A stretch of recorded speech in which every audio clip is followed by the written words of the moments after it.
नमस्कार। आज विचार चिंतन की श्रृंखला में स्वामी विवेकानंद जी के जीवन की एक घटना मैं आपके साथ साझा करना चाहती हूँ। स्वामी विवेकानंद जी का जीवन सदैव हमारा पथ प्रदर्शक बना रहेगा। स्वामी जी ने धर्म, कर्म, अध्यात्म आदि पर अपना व्यवहारिक अनुभव प्रस्तुत किया। एक बार स्वामी विवेकानंद जी खेतड़ी पहुंचे, क्योंकि उससे पहले वो जयपुर में थे और जयपुर से खेतड़ी पहुंचे।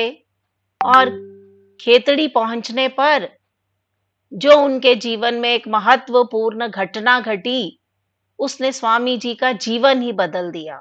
अगर जिंदगी न बदल जाए तो कहना। तो आज जो मैं विचार आपके साथ साझा करना चाहती हूँ, उसका विषय है नर्तकी की वेदना से द्रवित स्वामी विवेकानंद। तो खेतड़ी की एक घटना ने स्वामी जी के जीवन को बदलने में महत्वपूर्ण भूमिका अदा की। इस घटना को स्वामी विवेकानंद आजीवन स्मरण करते रहे। उन्होंने इस घटना का विवरण अपने व्याख्यानों में भी किया और धर्म को पुनर्जीवित करने के अभियान का एक बड़ा हिस्सा बनाया। जब स्वामी विवेकानंद खेतड़ी पहुंचे तो वहां के राजा ने उनका चरण स्पर्श किया और प्रणामी के रूप में स्वामी विवेकानंद जी को 25 रुपए, जो कि उस समय के मान से बहुत बड़ी राशि मानी जा सकती है, वो स्वामी विवेकानंद जी को प्रदत्त की। तो इसके बाद राजा ने स्वामी जी को हाथी पर सवारी प्रदान कर उन्हें अपने भव्य महल के छवि निवास में लेकर गए। तो वहां राजमहल में स्वामी जी को ठहराया गया। अगले ही दिन शाम को महल में नर्तकी के गीत संगीत का आयोजन था। तो राजा ने उस गीत संगीत के कार्यक्रम में आने के लिए स्वामी विवेकानंद जी को भी बुलावा भेजा। प्रत्युत्तर में स्वामी विवेकानंद जी ने संदेश दिया, मैं एक सन्यासी हूं और ऐसी आमोद प्रमोद की सभा में वहां नर्तकी का नृत्य और गायन वादन हो, मेरा जाना ठीक नहीं होगा। तो इस संदेश में वह नर्तकी व्यथित हो गई और राजमहल में उसने जो भजन गाया, उस भजन ने स्वामी विवेकानंद जी की विचारधारा ही बदल डाली। प्रभु मेरे अवगुण चित्त न धरो।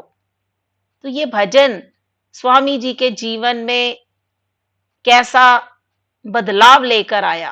प्रभु मेरे अवगुण चित्त न धरो, समदर्शी प्रभु नाम तुम्हारो, चाहो तो पार करो। इक लोहा पूजा में राखत, इक घर बधिक परो, सो दुविधा पारस नहीं मानत, कंचन करत खरो। इक नदिया इक नाल कहावत, मैलो नीर भरो। जब मिलके दो एक बरण भय, सुरसरी नाम परो। जब माया एक ब्रह्म कहावत, सुर श्याम झगरो। अब की बेर मोई पार उतारो, नहीं पन जात तरो। तो स्वामी विवेकानंद जी के जीवन में इस भजन ने क्या प्रतिक्रिया की। स्वामी विवेकानंद जी ये भी लिखते हैं कि दुख और तकलीफ इंसान को परेशान करने के लिए नहीं, बल्कि उसकी योग्यता और आत्मविश्वास का इम्तिहान लेने के लिए आती है।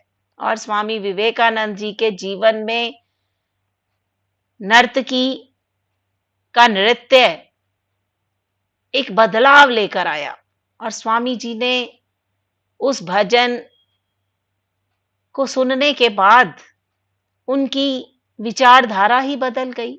इस भजन का तात्पर्य यही है कि हे ईश्वर, मेरे अवगुणों पर ध्यान ना दो। आप तो सभी को समान दृष्टि से देखने वाले हो। मेरी भव लीला भी आप ही पार लगाओ। लोहे से बना एक दीपक पूजा घर में रखा जाता है और उसी लोहे से बना एक हथियार कसाई खाने में रखा जाता है।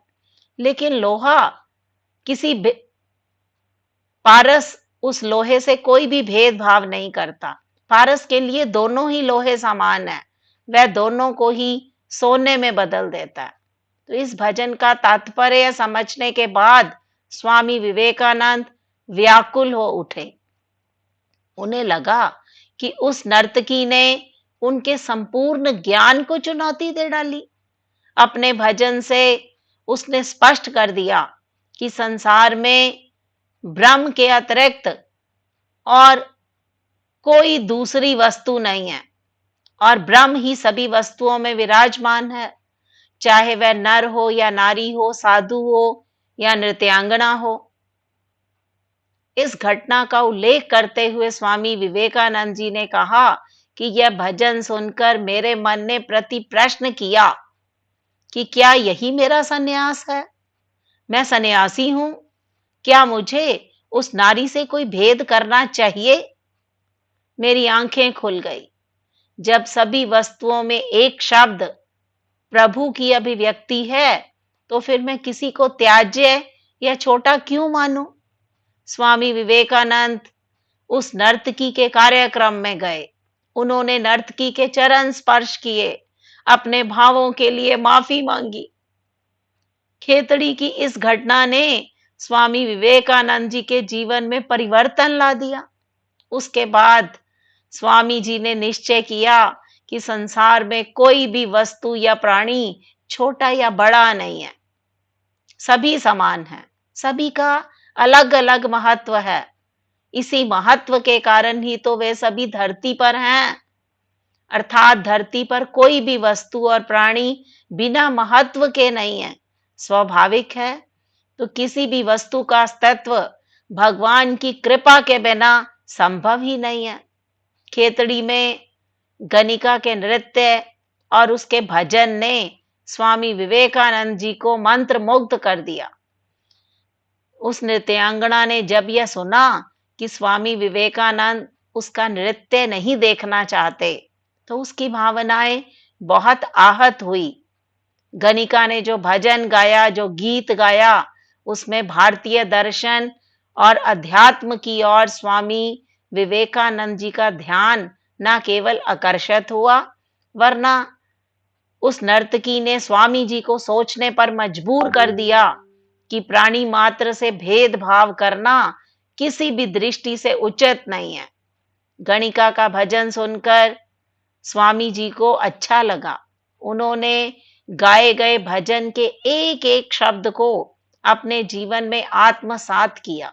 यही कारण है कि 40 वर्ष से भी कम उम्र में स्वामी विवेकानंद एक महान संत बन गए और उनके द्वारा किए गए कार्य भारतवर्ष के लिए धरोहर बन गई, हमारी विरासत बन गई। खेतड़ी और उस नृत्यांगना के नृत्य को देखने से पहले स्वामी विवेकानंद नृत्यांगनाओं के प्रति हेय दृष्टि रखते थे। शायद इसीलिए वे गणिका के नृत्य को देखने के लिए वहां नहीं गए, लेकिन गणिका के भजन को ने स्वामी जी को व्याकुल कर दिया। वह उस नृत्यांगना के मुख से गाए गए भजन के एक एक शब्द पर चिंतन मनन करने लगे। उन्हें महसूस हुआ कि नृत्यांगना के प्रति भेद करके मैंने अच्छा नहीं किया। इस त्रुटि को सुधार कर उन्होंने गणिका से मिले, उसके चरण स्पर्श किए और अपने द्वारा किए जाने वाले व्यवहार को सुधारने की अपील की। उसके सामने सम्मानजनक व्यवहार प्रदर्शित किया, क्योंकि स्वामी जी का स्पष्ट संदेश था कि जीवन में अज्ञानतावश की गई गलतियों को स्वीकारने में कोई हर्ज नहीं होता। बड़ी ही सहजता और साफ गोई से अपनी त्रुटियों को स्वीकार करने की क्षमता हमें अपने में विकसित करनी चाहिए। ऐसा स्वामी विवेकानंद जी का संदेश है। स्वामी विवेकानंद जी ने कहा भी है कि आकांक्षा, अज्ञानता और असमानता, ये तीनों बंधन की त्रिमूर्तियां हैं। सभी शक्तियां आपके अंदर हैं। आप कुछ भी और सब कुछ कर सकते हो। और वो आगे लिखते हैं कि मन की शक्तियां सूर्य की किरणों के समान होती हैं और जब वे एकाग्र होती हैं तभी प्रकाशमान हो सकती हैं। स्वामी विवेकानंद जी ने लिखा है कि महात्मा वही है जो गरीबों और असहायों के लिए रोता है, अन्यथा वो महात्मा न होकर दुरात्मा है। खुद को कमजोर समझना सबसे बड़ा पाप है। स्वामी विवेकानंद जी की विचारधारा कि अपनी त्रुटि को सुधार लो। अगर हमसे अज्ञानतावश कोई गलती भी हो जाती है तो हमें अपनी गलती का सुधार करना चाहिए। स्वामी विवेकानंद जी ने कहा कि एक विचार लो, उस विचार को अपना जीवन बना लो, उसके बारे में सोचो, उसके सपने देखो, उस विचार को जियो, अपने मस्तिष्क, मांसपेशियों, नसों और शरीर के हर हिस्से को उस विचार में डूब जाने दो और बाकी सभी विचारों को किनारे रख दो। यही सफल होने का एकमात्र तरीका है। स्वामी विवेकानंद जी ने हमें विचार के अंदर प्रविष्ट होकर विचारधारा से अपनी मांसपेशियों, नसों, मस्तिष्क और शरीर के सभी अंगों को प्रभाव में लाने के लिए हमें प्रेरित किया कि जब हम किसी विचार से अपनी जिंदगी में सफलता हासिल करना चाहते हैं तो उस विचार को जियो। जब तक हम विचार को अपने अंदर जिएंगे नहीं, तब तक वो हमारा विचार अमर नहीं हो सकता। तो स्वामी विवेकानंद जी ने जो विचार प्रतिपादित किया उसको अपने जीवन में जिया, भोगा और फिर अनुभव के बल पर उन्होंने धर्म, कर्म और अध्यात्म के संबंध में जो विचारधारा प्रस्तुत की वो आज अमरता का उद्घोष करती है। तो वर्तमान परिदृश्य में स्वामी विवेकानंद जी के धर्म, कर्म और अध्यात्म को हमें हृदयंगम करना चाहिए और इस विचारधारा को हृदयंगम करने के बाद हम अपनी युवा पीढ़ी को तेजस्वी और चरित्रवान बना सकते हैं। तो यही हमारे भारतवर्ष के लिए एक अनिवार्य विचारधारा है। तो हम सब लोगों को मिलकर स्वामी विवेकानंद जी की विचारधारा को हृदयंगम करना चाहिए ताकि हम अपनी युवा पीढ़ी को तेजस्वी और चरित्रवान बना सके। इसी विचारधारा का श्रवण करने के लिए आप सबका हार्दिक धन्यवाद।